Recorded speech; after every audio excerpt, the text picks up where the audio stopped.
Selam dostlar. Sovyet Yolculuk kanalımıza hepiniz hoş geldiniz. Bu videoda sizlere sinemada enternasyonalist kimliğiyle tanınan ve sinema tarihine önemli katkılarda bulunmuş Joris Ivans'ın hayatını anlatacağım. Onun hayatından ufak bir kesitler aktaracağım. Eğer sinema alanıyla ilgiliyseniz bu video sizler için iyi olacaktır. Milliyet, ırk, dil ve benzeri gibi konuları ayırmadan dünya üzerindeki tüm emekçi insanların dayanışma içinde olması gerektiğini savunan enternasyonalist dünya görüşüyle bu anlayışla yapılan sanatın birbirinden kopmaz bir bağı bulunur. Hollandalı belgesel film yapımcısı ve yönetmen Joris Ivans gerek yaşamı gerekse eserleriyle bu ayrılmaz bağın en önemli temsilcileri arasında tarihsel yerini almıştır.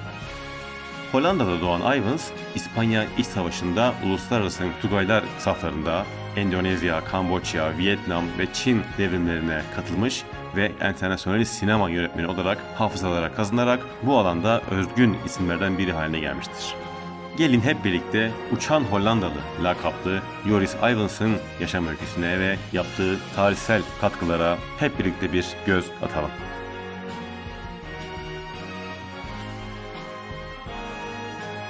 Zengin bir ailenin çocuğu olarak 18 Kasım 1898 günü dünyaya gelen Joris Ivans, genç yaşta babasının fotoğraf dükkanından çalışmaya başladı. Bu zaman diliminde film alanına ilgi duydu ve ilk filmini babasının yönetiminde 13 yaşında tamamladı.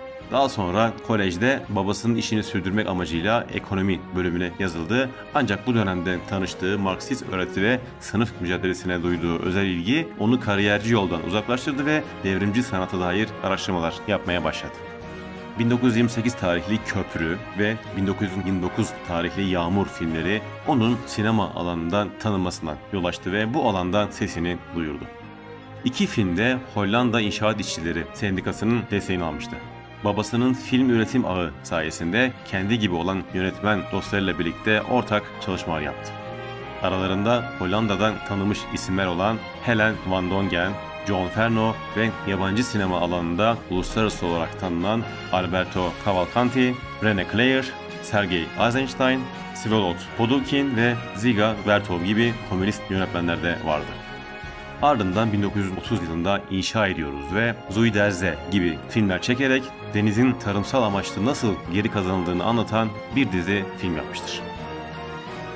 1929 yılında yeni endüstri şehri Magnitogorsk hakkında film çekmek üzere Pudovkin'in davetlisi olarak Sovyetler Birliği'ne gitmiştir. Döndüğünde müziğini Hans Eisler tarafından bestelenen Kahramanların Şarkısı filmini tamamladı ve 1932 yılında gösterime girdi. Kahramanların Şarkısı, Sovyetler Birliği'nin 1. 5 yıllık planında çalışan işçilerin ve komünist genç kitlelerin anlatıldığı yeni sanayi kenti Magnitogorsk hakkında geniş bilgi veren bir filmdi. Avrupa'ya geri dönen Ivans, 1934 yılında Belçika madencilerini anlatan Voronezh'te Yoksulluk adlı filmi çekti. Bundan sonra Ivans'ın hayatı dünyanın 5 kıtasına giderek çok sayıda devrimci film yapmakla geçti.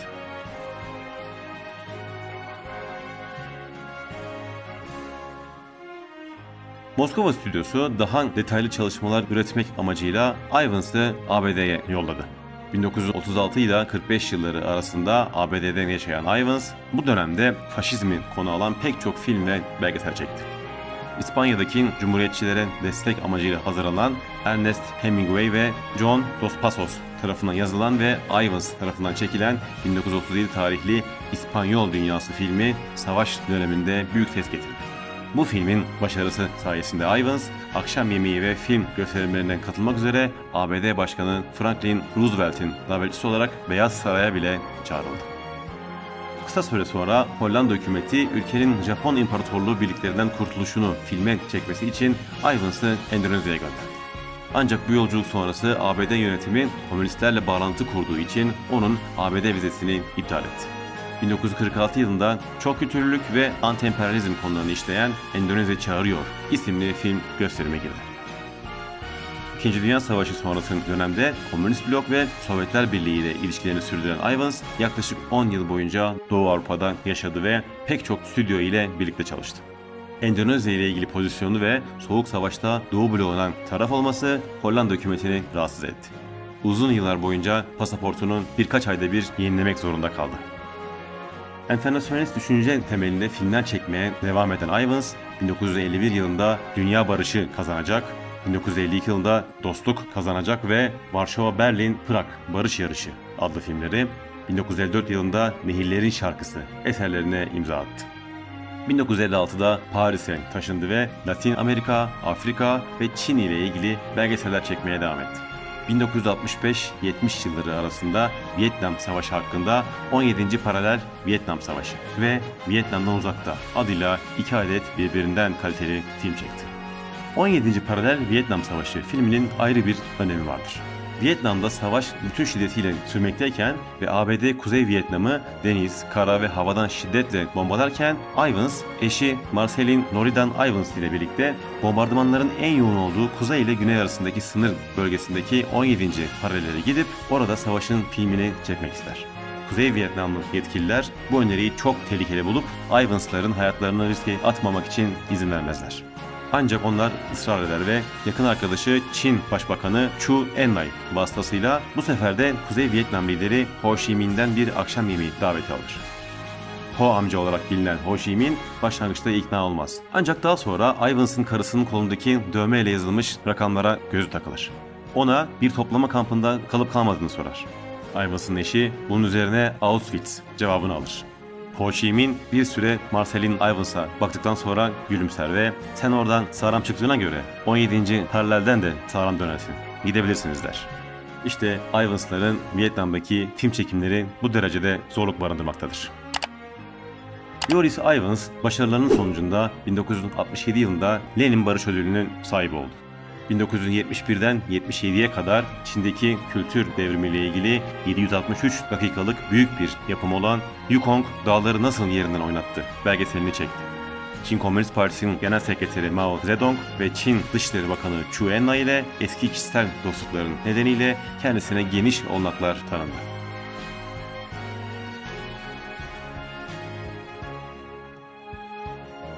Çalışmaları dünya ölçeğinde ses getiren Evans, Hollanda'nın devlet radyosu olan Radio Hollanda ile hayatı ve çalışmalar hakkında geniş kapsamlı bir röportaj gerçekleştirdi. 88 yılında Venedik Film Festivali'nde kendisine Altın Aslan Onur Ödülü takdim edildi. Ardından 1989'da kendisine Hollanda Aslanı nişanı verildi. Joris Ivans 28 Haziran 1989 tarihinde 90 yaşında hayatını kaybetti. Ölümünden bir hafta önce 21 Haziran 1989'da Çin'deki Tiananmen Meydanı olaylarını protesto için katıldığı bir gösteri sonucunda rahatsızlanarak hastaneye kaldırılmıştı. Ölümünden kısa süre önce Rüzgarın Öyküsü isimdeki son filmini yayınlamıştı. Çin'de çektiği bu film, ülkenin binlerce yıllık tarihini, mitolojisini ve olağanüstü doğasını çocukluğundan başlayarak kendi öz yaşam hikayesiyle iç içe geçirerek verdiği, belgesel sinema teknikleriyle hayal gücünün birlikte şekillendirdiği, değişik zaman ve mekanları birleştiren çok özgün bir sinema başyapıtıdır. Filmin sonunda Evans'ı engin bir çölün ortasında rüzgarın esmesini beklerken görmekteyiz. Ancak bir türlü esmemekte, moderniteyi temsil eden iki vantilatör de bir işe yaramamaktadır. Sonunda sanatın büyüsü ve yaratıcılığı çok güçlü bir fırtınanın doğmasına sebep olur. Kendisi de rüzgarın ve ortaya çıkan ışık selinin içine gülerek karışır ve sonsuzluğa doğru yol alır. İşte bu filmden kısa bir süre sonra Joris Ivans aynen bu şekilde hayatını kaybetmiştir. Ivans Hollanda'da bir anıt mezarlığa defnedilmiştir. Ölümünden yıllar sonra 2010 yılında Paris'te bir heykeli dikilmiştir. Tüm yaşam boyunca Roosevelt, Allende, Castro, Chu Enlai, Ho Chi Minh gibi politikacılarla Eisenstein, Pudovkin, Buñuel, Capra, Bertolucci, De Sica, Godard, Tiavani kardeşler gibi film ustaları, Picasso, Brecht, Shostakovich, Eisler, Hemingway, Malraux, Dos Passos, Hellman ve Gellhorn gibi sanatçı, edebiyatçı ve gazeteciler, Türkiye'den de Nazım Hikmet ve Yılmaz Güney gibi kişilerle karşılaşmış, kimisiyle yakın dost, kimisiyle ise yakın çalışma arkadaşı olmuştur.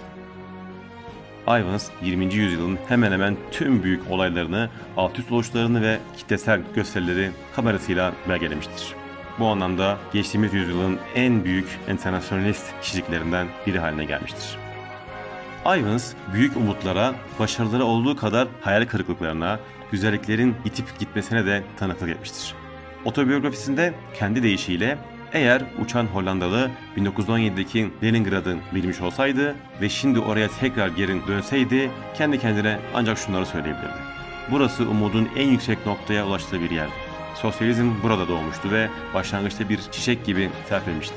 Şimdi bu çiçeğin yaban otları tarafından boğulduğunu görüyorum. Hüzün verici bir saptama. Ancak bu yüzden mutlak olanı aramasına son mu vermesi gerekir? İnsanlıktan ve kendisinden umutsuzluğa mı düşmesi gerekir? Hayır, devam edecektir. Bu anlamda kendimi tamamen onunla özdeştiriyorum. 1982 yılında yayınlanan ve kendin yaşamını anlattığı kitabında ise şu ifadeleri kullanmıştır. Rüzgar benim için insanlığın imparatorluklar, faşizm, batıp giden uygarlıklar gibi küçük akımlardan bağımsız olarak üzerinde ileriye doğru hareket ettiği ana akımdır. Hala daha iyiye yöneldiğine inandığım bir akım. Yeni bir sosyalizm için yeniden başlamalıyız ve yolumuza devam etmeliyiz. Bu inanç kendi içinde doğu ya da batıdan bize gelen, daha öncekilerin tümünü de içselleştiren ve kendi içinde birleştiren bir inanç olacaktır. Daha önceki nesillerden de bize kalan miras, mutluluğu arayan insanlığın bilgeliğidir ve hayat felsefesidir. Evet dostlar, bu videoda sizlere enternasyonalist kimliğiyle bilinen ve yaşam boyunca çok sayıdan mücadeleyi barındıran Joris Ivans'ın ufak bir hayat hikayesini anlattım. Umarım sizler için yararlı olmuştur. Burada anlattıklarıma benzer pek çok video çekiyorum. Bu videoları takip etmek için Sovyet Yolculuğu kanalımıza abone olmayı unutmayın arkadaşlar. Şimdi hoşça kalın. Sovyet Yolculuğu'nun diğer duraklarında tekrar birlikte olacağız. Dayanışmayla kalın.